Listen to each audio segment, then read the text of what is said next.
Hello, fellow 3 or CRJ 306 students in class. So today is our presentation, and unfortunately, I felt a little bit behind. I thought I had more time, but I'm going to try to do my best. Luckily, we already did this or did our outline, so it's a little bit easier for me. In this presentation, we're going to be covering explaining issues facing our youth. Maybe some of us in this class were the youth that we are talking about.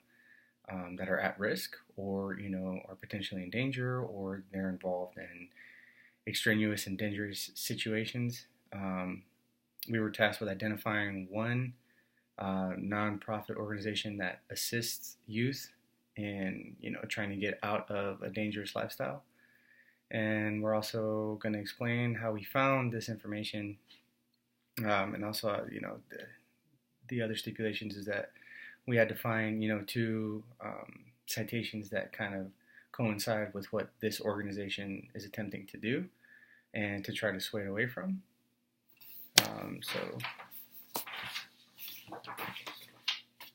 My organization was a organization called Uplifting Kids. It was found in 2019. It's a local organization in Arizona. And I found it quite interesting because it was one of the few things that I first found, and the founder of the organization, she puts her little bio inside the link, and if you guys would like, I can leave the link, and you can check it out for yourselves. But she puts in there, in her bio, and as the mission and her goals and her values, she expresses that she was one of those youth, and because of her past, and because she was able to find people that assisted her, she was able to, live on to a normal, or what we would call a normal life, outside of, violence and gang life. So I'm just going to give just a brief introduction of this program and also some statistics. So in 2010, teenagers made up 1/4 of the United States population. Of those teens were Hispanic and African Americans, and those were the highest risks of being involved in crimes. So their mission, just like I told you, she had a mission where she expresses her personal memories, or her own personal, I don't want to say memoir, but she expresses how she was in her past was a troubled youth.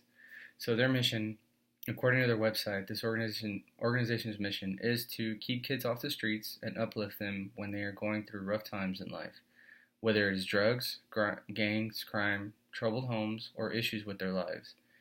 This organization has been created to provide a boys and girls club where the youth can do activities together and stay away from negative situations.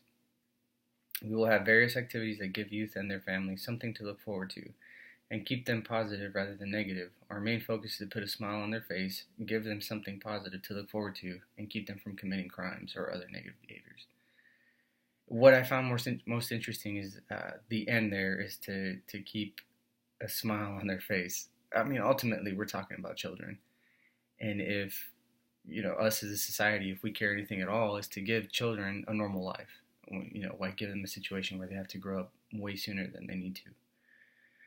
So who they serve children and teenagers. So they have programs where either teenagers will cohabitate with the children and vice versa, but they're more as like mentors. But from what I gathered from their website is it's mostly geared towards activities.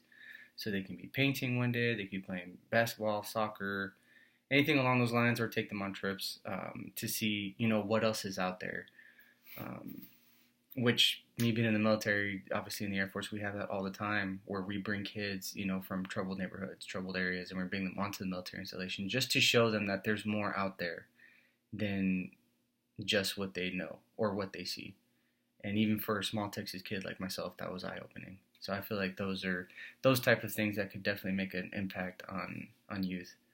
Their funding sources, they accept donations and are members in partnerships with other organizations.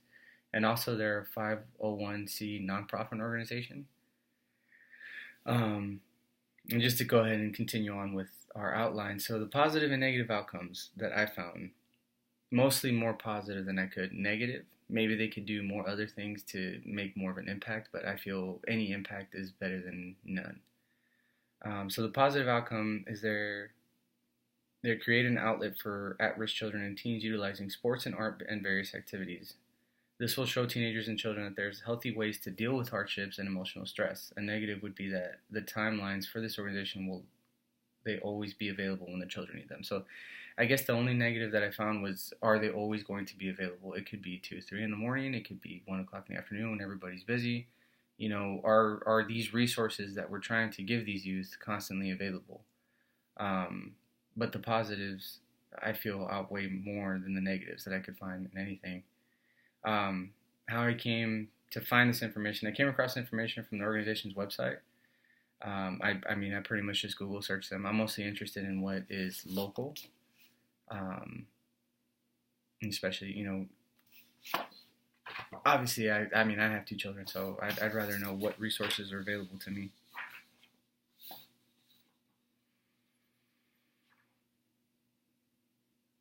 So just to continue on, the two things that I found from our Module 4 reading materials that were expressed, to kind of just look back at.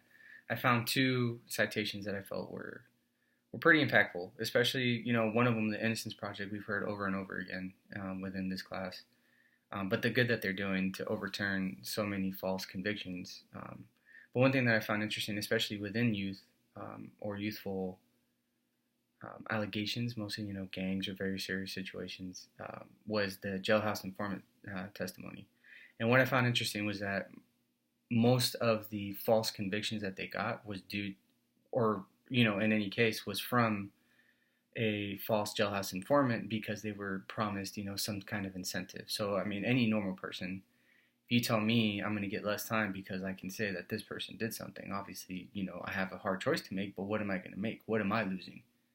Pretty much nothing. But if I get to gain a little bit of time off my sentence, or I gain an incentive, or I gain whatever the case is, just to say whatever it is you want to hear, I mean, obviously we would take, the better option. So the citation was from the Innocence Project website. It said the jailhouse informant testimony is one of the leading contributing factors of wrongful convictions nationally, playing a role in nearly 1 in 5 of the 364 DNA pest exoneration cases. So those are kind of staggering numbers, which are why I kind of felt it was important. And the next citation is from the Center on Juvenile Criminal Justice website, and it was about kind of coming back to our local, or my philosophy of trying to impact locally children that, where you live at.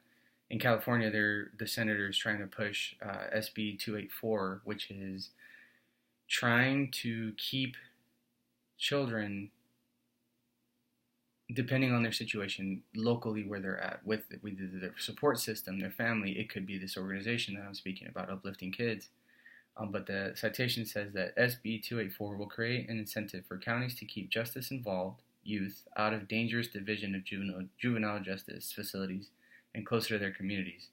Currently, counties pay $24,000 for each youth that they send to the state youth correctional system. So obviously, this is more of a monetary benefit. But obviously, what I took from this was that they're trying to keep children out of this cycle of putting them into, a correctional facility where they're just going to continue to be around, negative images or negative types of individuals. And once they get out, I mean, that's all they know. So instead of sending them straight into a juvenile correction facility, his incentive or his program, or SB 284, is to try to create a localized type of correctional, I wouldn't say facility, but correction, some type of way to correct these children, or it could be within these programs to assist. So that is my project, and I hope you enjoyed it, and I hope it wasn't too rushed. Thank you.